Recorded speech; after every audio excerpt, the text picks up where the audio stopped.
దీన్ని ఆర్కియాలజీ మీరు security archaeology మరి నంది ఎక్కడ ఉంది సార్ మొత్తానికి పాల్గొట్టలేదు.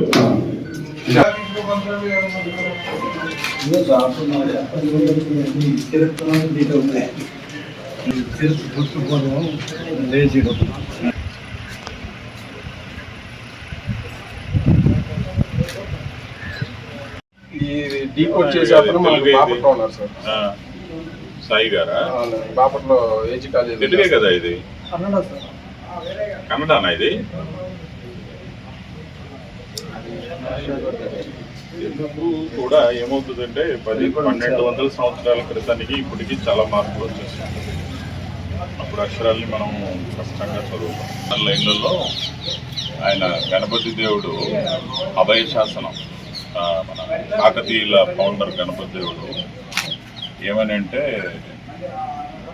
ఇది ఇంతకుముందు పెద్ద రేవు, అంటే వ్యాపారులకి దొంగలు కానీ ఇతర ఏదైనా వాటి నుంచి నాదే బాధ్యత అని ఇచ్చాడు రాజు.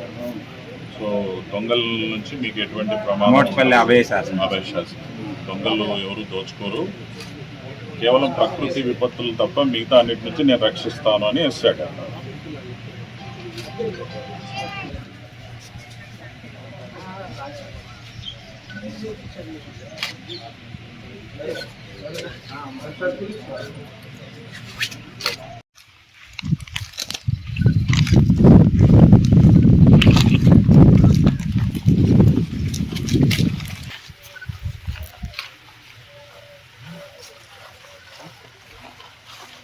దీని అభివృద్ధికి ఏం చేస్తారా ఉన్నాడు ఇక్కడ ఉండేది సార్ నంది. ఇంకేదైనా డెవలప్ చేయడానికి